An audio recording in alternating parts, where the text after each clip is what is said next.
Olá, meus amores! Tudo bem com vocês? A Regiane espera sinceramente que sim, que vocês estejam muito bem, em casa, se cuidando e estudando, também, turminha. Hoje nós vamos para mais uma aula de geografia, focando nessa aula China. Continuando, né, focando nessa temática que é importante, só que trabalhando aqui uma espécie de revisão. Por que a China ela é a potência do novo milênio? Vamos, né, sintetizar aqui nosso conhecimento sobre essa temática. Então aproveitem a aula e a explicação da prova. Uma revisão da China, tá bom? E aí a Pro vai fazer aqui, vai pontuar com vocês a questão histórica, né, a questão da economia e outros pontinhos aí, né, pra gente poder revisar esse país que é tão importante.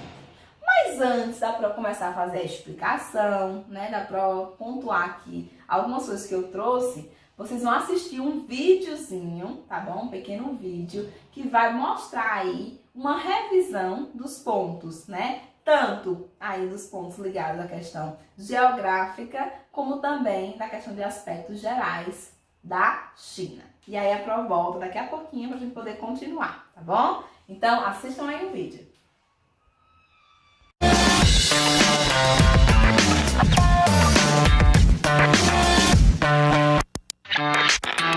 Olá pessoal, tudo bem com vocês? Bom, eu espero que sim. Eu sou Larissa Mesquita, professora de Geografia, e hoje nós vamos falar sobre as características geográficas da China.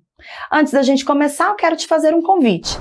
Se inscreva aqui no canal, clique aqui no sininho, ó. Assim você vai ficar por dentro de todas as nossas atualizações.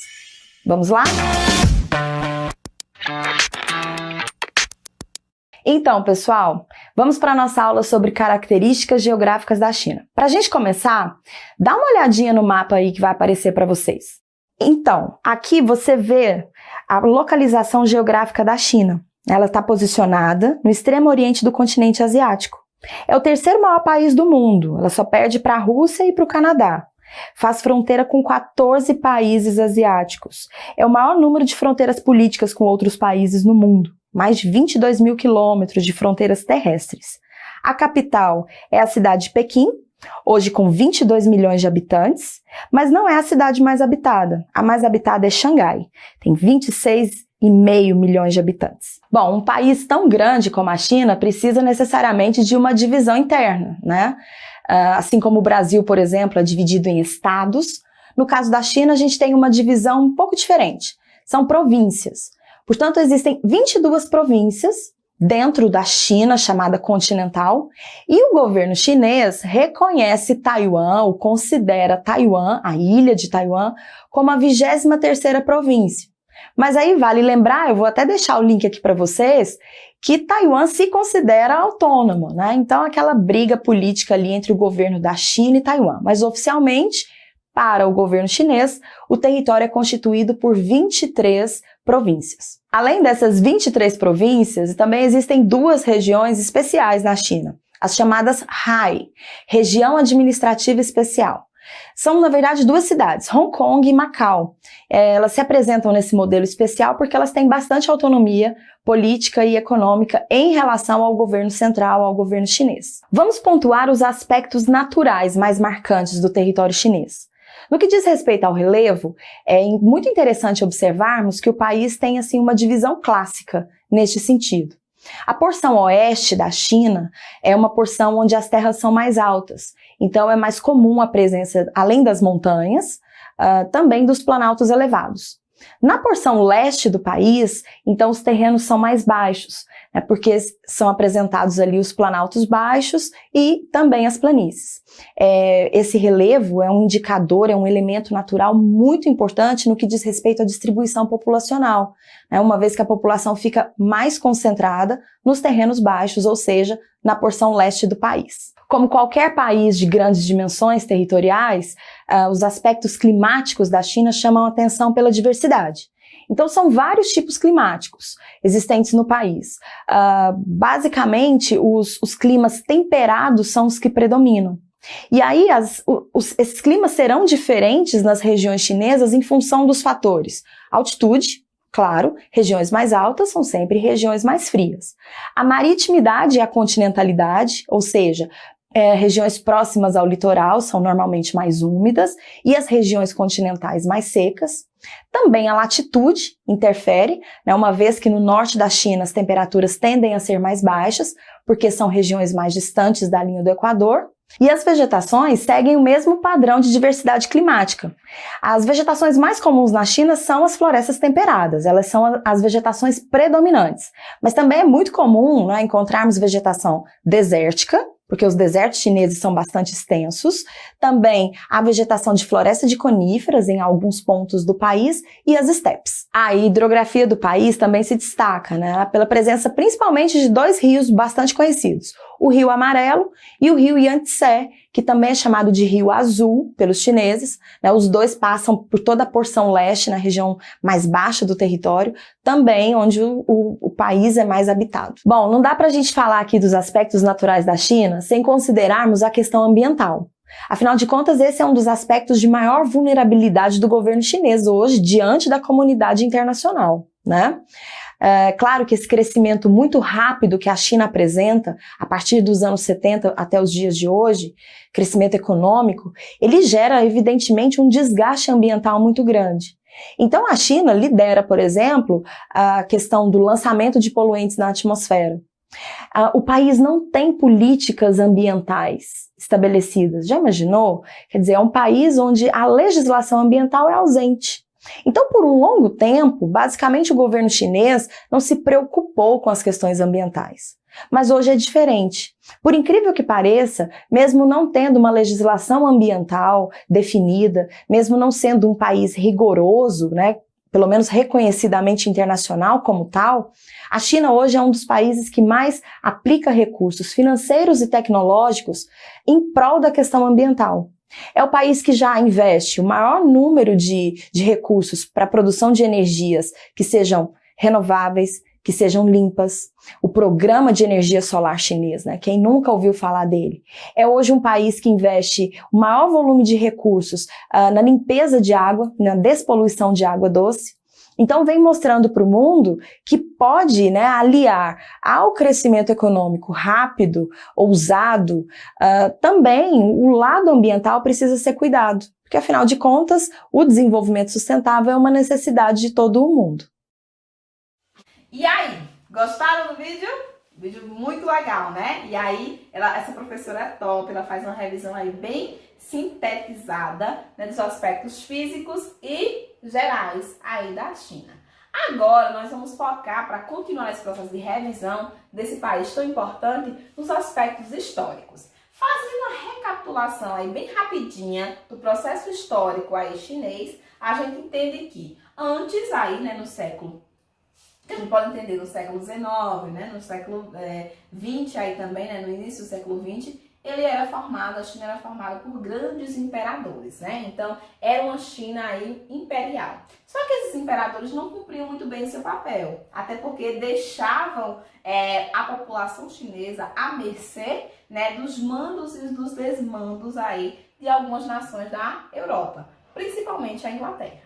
E aí, esse processo de deixar a população aí na mão desses outros países gerou uma insatisfação na população. E essa população, né, começou aí um processo que provocou, lá em 1911, 1912, né, a instalação de uma república, de uma outra forma de governo. Então, a gente tem aí, né, como marco da história, essa instauração da república, né, entre aí esses anos de 1911 e 1912.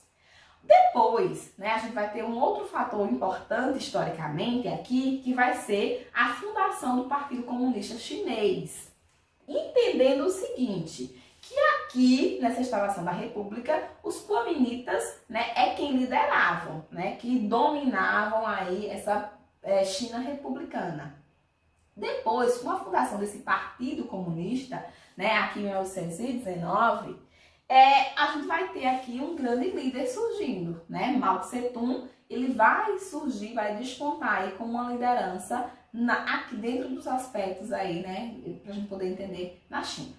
Aqui, esses dois, né, eles vão passar, esses dois partidos aí que surgem, né, o partido que ele vai ser da situação, né, o republicano que está no poder, e esse partido comunista chinês, vão passar um grande período da história da China disputando, né, de uma forma aí para poder tomar o controle da China.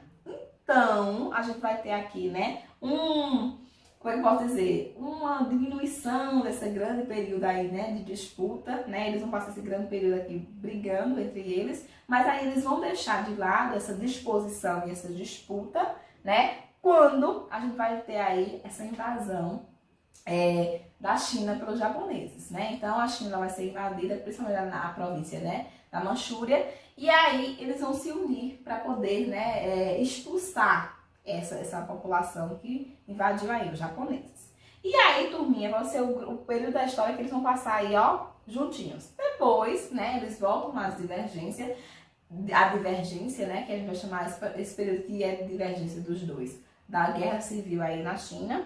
E aí, a gente vai observar que aqui do ano 1939 a 1945, né, os nacionalistas e os comunistas, eles vão se unir para expulsar os japoneses, tá bom? E aí, esse período todinho, eles vão passar amiguinhos. Depois, tá bom? No pós-guerra, a gente vai ter aí a volta da disputa desses dois aí partidos.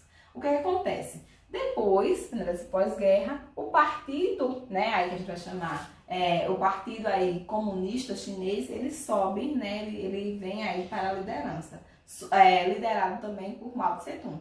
E a parte que era, né, ligada mais à questão aqui dos nacionalistas, eles vão ser expulsos e vão ser colocados aí em Taiwan. E aí a China fica mais ou menos com essa configuração. Os capitalistas vão se refugiar em Taiwan e a China mesmo, ela fica como uma província aí, né, muito ligada à questão aí comunista, socialista, tá bom? Passa um grande período, tá bom, turminha? Liderado por Mao Tse-tung, alinhado com a União Soviética, né? E aí ela vai fazer todo o processo de revolução cultural para colocar na população esse desejo de se tornar, né, de seguir os ideais aí socialistas.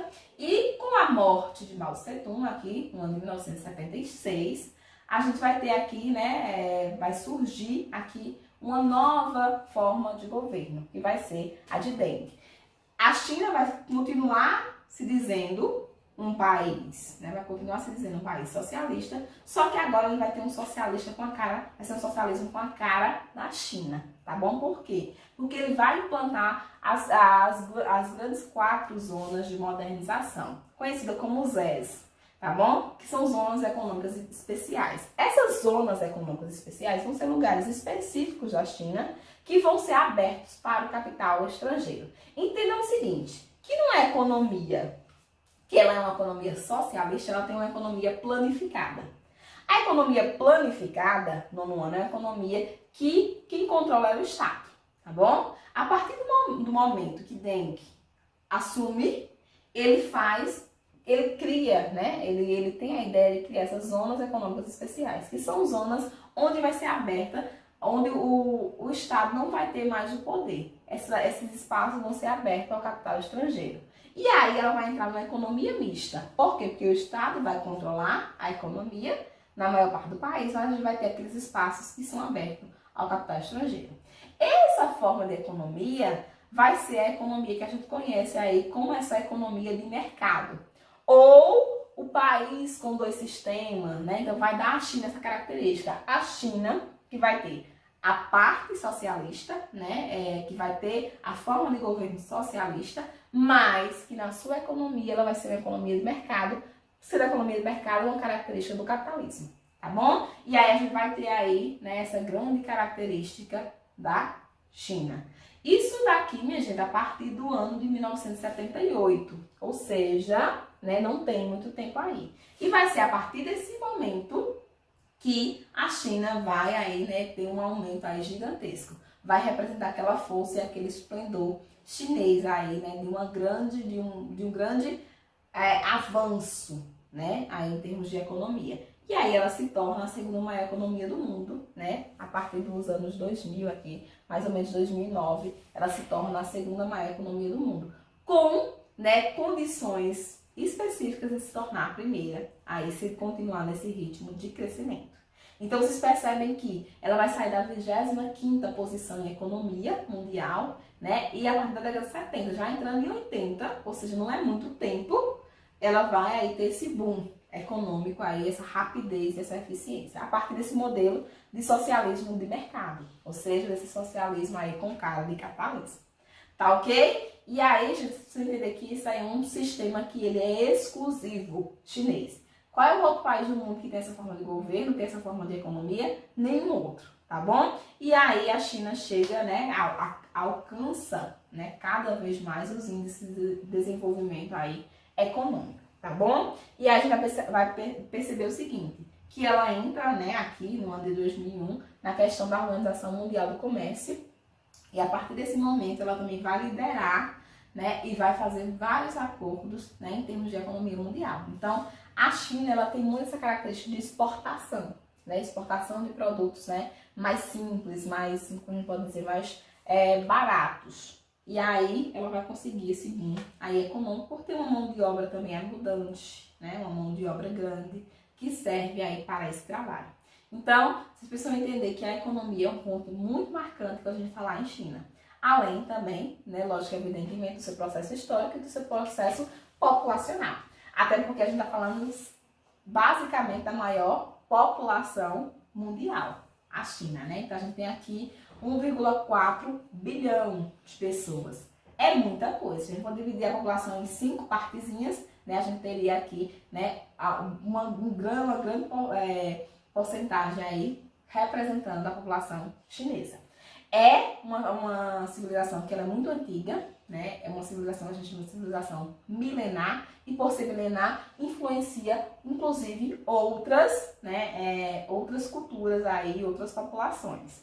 O povo chinês, né, se formou-se basicamente ali, né, às margens do Rio Amarelo, né? Então, assim, lembrando essas civilizações antigas, sempre se apoiavam em lugares que tinham, né, uma condição. E os rios eram essa condição. Então, começou ali a partir do Rio Amarelo.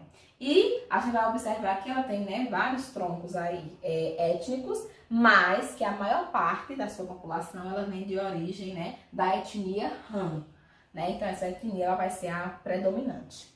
Não, a gente já sabe, né, a China tem essa grande quantidade de população e por esse motivo, né, por ser a maior população mundial, esse contingente provoca alguns problemas, né? Tanto na questão de recursos, turminha, naturais, então a gente vai ter aqui uma utilização muito grande de recursos, também, como também na questão da poluição, né? Quanto mais pessoas, a gente vai ter um processo aí, né, de poluição e de escassez de recurso grande. Isso levou ao governo a implantar aquela política que a gente já falou, né, em outras aulas, da política do filho único, tá bom? Uma política que foi implantada aqui, né, um ano depois de Deng assumir aí, né, a liderança da China. Então ele planta essa política para poder controlar os níveis, né, os números de população, tá bom? E aí essa política vai gerar todo o processo que a gente já comentou também, né, de redução da quantidade de mulheres, né, a questão de todo um problema aí ligado à questão social. E aí em 2015 essa política aí ela é flexibilizada, tá bom? E aí a gente não tem mais só a obrigação de ter apenas um filho, tá bom? Na China. Mas isso aí foi uma política que durou muito tempo. Curiosidades, para poder encerrar nossa aula de revisão, né? Eu coloco aqui como uns marcos e curiosidades da China, tá bom? Vai ter a maior construção do mundo, né? Essa construção pode ser vista até em imagens de satélite, uma construção humana que a gente consegue visualizar em imagens de satélite, é uma coisa, né, bem interessante, que vai ser a muralha, né, da China. Entendam o seguinte, que essa muralha, né, ela vai ser de um império específico. Naquele momento, né, os imperadores, eles construíram essas muralhas para mostrar força e imponência. Então, a muralha da China, né, que se liga que tem uma extensão mais gigantesca, que vai passar por várias províncias, né, vai pegar mais da metade das províncias da China, ela vai ser, né, uma construção aí que ela vai dar essa característica mesmo de um império imponente. Outra questão, né, a culinária, que ela é bem particular na China, né? Então, por conta da quantidade de população, é necessário que se tenha, né, uma diversidade em termos de culinária. Então, é outro ponto aí que chama a atenção por o tipo, né, de comida que eles optam lá para comer, né? Até porque é muita gente. E também a questão do uso das redes sociais, né, que é restrito. Na verdade, há muitos sites, né, YouTube, Facebook, ele tem restrições, eles não podem ser utilizados na China, né? Então, o governo faz esse controle. Não é que eles não tenham acesso à internet, eles têm acesso à internet, é limitado a alguns sites, né? E é controlado o que você publica, o que você, né, para que você utiliza essa internet. Lembra também que aqui é uma das melhores, né, navegações, tem uma das melhores navegações do mundo. Tá bom, turminha? Então, a gente termina aqui nossa série de aulas, né? Nossas 3 aulas, falando dedicado somente à cultura chinesa, tá bom? Esse país que é um país aí, né, muito importante, porque tanto na questão cultural, quanto na questão populacional, quanto na questão, né, é ligada à economia, né? Até porque tá uma disputa ali bem acirrada entre os Estados Unidos e a China, né? Então, a gente não sabe, sinceramente, né, nos próximos anos, quem estará aí na liderança mundial em termos de economia, tá bom, turminha? Então, aproveite esse material, tá bom? É um material de revisão que a gente pontua diversas coisas, ok? Fiquem com Deus, né? Até nosso próximo encontro, ó, cheiro da prova.